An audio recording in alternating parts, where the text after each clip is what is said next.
श्री कृष्ण को देखकर जो दिव्य आनंद प्राप्त होता है, उस आनंद का कोई वर्णन नहीं कर सकता।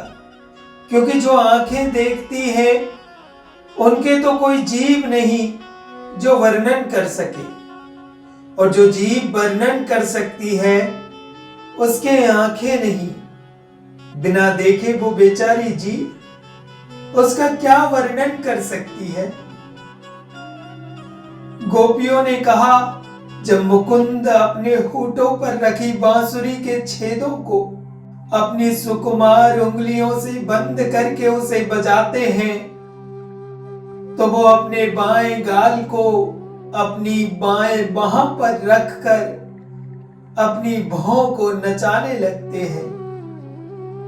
उस समय आकाश में अपने पतियों अर्थात सिद्धों समेत विचरण कर रही सिद्ध पत्नियां चकित हो उठती हैं।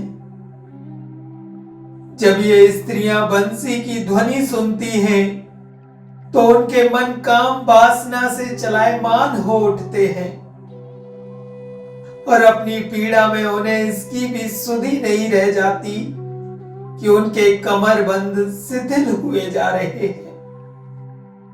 हे बालाओ, दुखियों को आनंद देने वाला ये नंद का बेटा अपने पक्ष स्थल पर अबचल दामनी पहन करता है, और इसकी हंसी रत्न जड़ित हार जैसी है। अब जरा कुछ विचित्र बातें सुनो। जब वह अपनी बांसुरी बजाता है तो बहुत दूरी पर खड़े ब्रज के बैल, हिरण और गाय के झुंड इस ध्वनि से मोहित हो जाते हैं।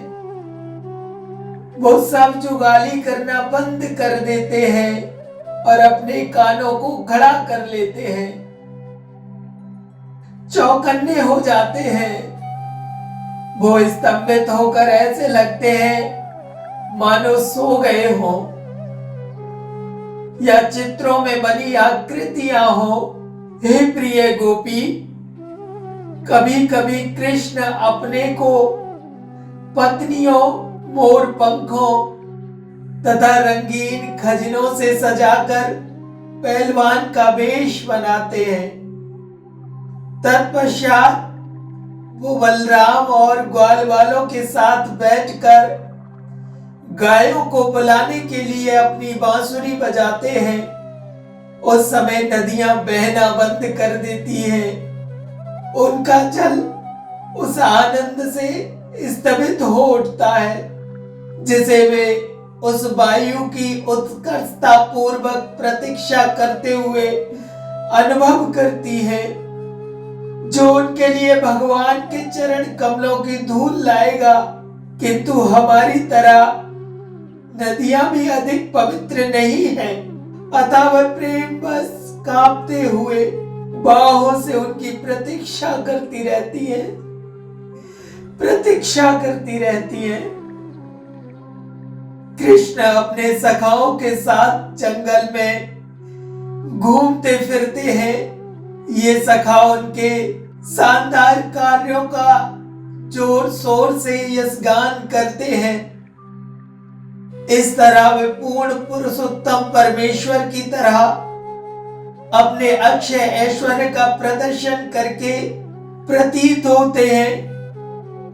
जब गाय पर्वत की तलहटी में घूमती है और कृष्ण अपनी बंसी की तान से उन्हें बुलाते हैं, तो वृक्ष, जंगल की लताएं प्रतुर में फूलों और फलों से इतनी लद जाती है कि वे अपने हृदयों के भीतर भगवान विष्णु को प्रकट करती प्रतीत होती है।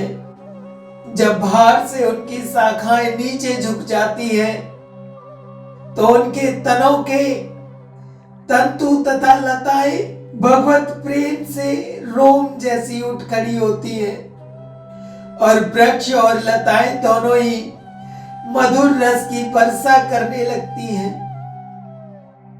कृष्ण द्वारा पहनी गई माला के तुलसी के फूलों की मधु जैसी दिव्य गंध से उत्पन्न भौरों के समूह उनके लिए उच्च स्वर से गुंजार करने लगते हैं और पुरुषों में सर्वाधिक सुंदर वो कृष्ण अपने अधरों पर अपनी बंसी रखकर और उसे बजाकर उनके गीत की धन्यवाद सहित प्रशंसा करते हैं। तब मनोहारी बंसी गीत सरसों, हंसों और झील में रहने वाले अन्य पक्षियों के चित्त को चुरा लेती है। निसंदेह ये सभी अपनी आंखों को स्थिर करते हुए उनकी पूजा करते हैं। हे ब्रज देवियों, जब कृष्ण बलराम के साथ खेल खेल में अपने सिर पर फूलों की माला धारण करके पर्वत की ढालों पर विहार करते हैं तो वो अपनी बंसी की गूंजती ध्वनि से सबों को आहिजित कर देते हैं। इस तरह वो संपूर्ण विश्व को प्रमोदित करते हैं।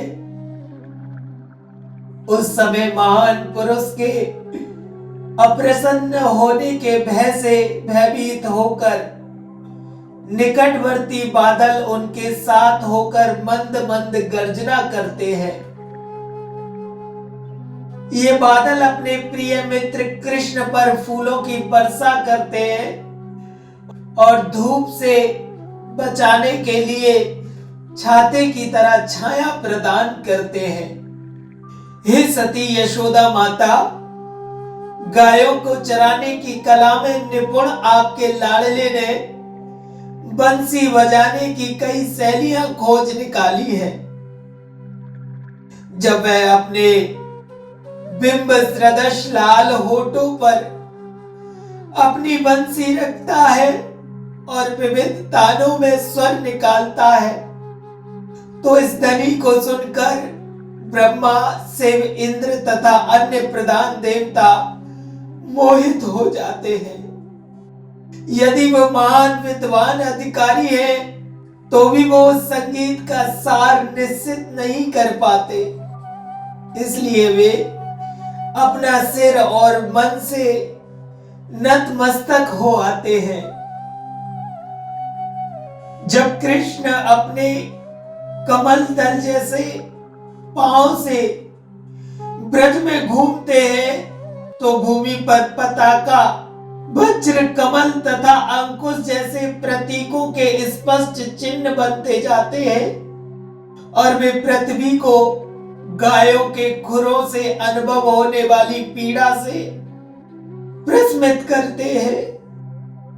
जब वो अपनी विख्यात बांसुरी बजाते हैं तो उनका शरीर हाथी की अदा में झूमता है। इस तरह हम गोपियां विनोद प्रिय चितवन के कारण कामदेव द्वारा चंचल हो उठती हैं, वृक्षों की तरह स्तब्ध खड़ी रह जाती हैं और हमें अपने बालों की लर और वस्त्रों के शिथिल पड़ने जाने को भी सुध नहीं रह जाती। अब कृष्ण कहीं पर अपनी मड़ियों की लड़ी में गायों की गिनती करते हुए खड़े हैं। वे तुलसी के फूलों की माला पहने हैं जिसमें उनकी प्रिया की सुगंध बसती है और अपनी एक बाह अपने प्रिय ग्वाल मित्र के कंधे पर रखे हुए हैं। जो ही कृष्ण अपनी बांसुरी बजाकर गाते हैं तो उस गीत से कृष्ण हिरणों की पत्नियां अकृष्ण होती है और वे दिव्य गुणों के सागर कृष्ण तक पहुंचकर उनके पास बैठ जाती है।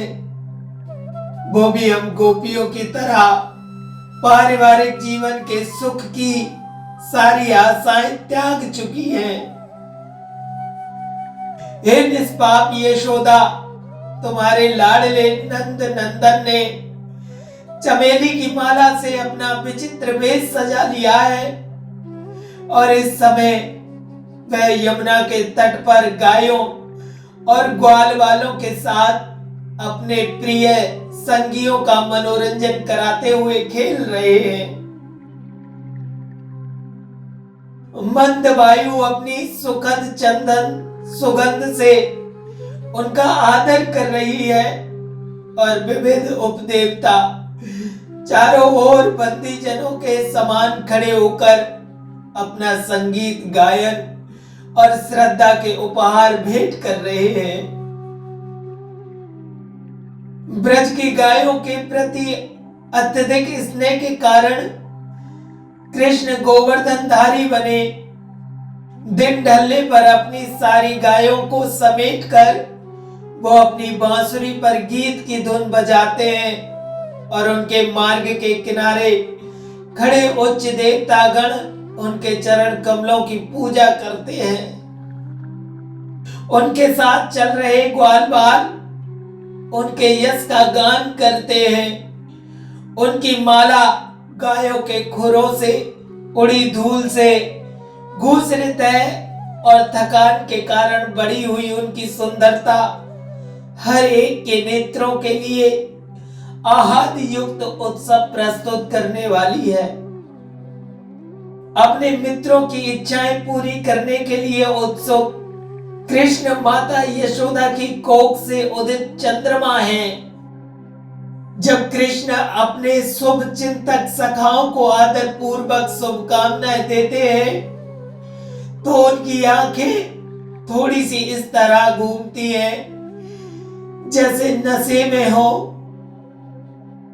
वो फूलों की माला पहने हैं और उनके कोमल गालों की शोभा उनके सुनहरे कुंडलों की चमक से तथा बदरबेर के रंग वाले उनके मुख की सोयता से बढ़ जाती है।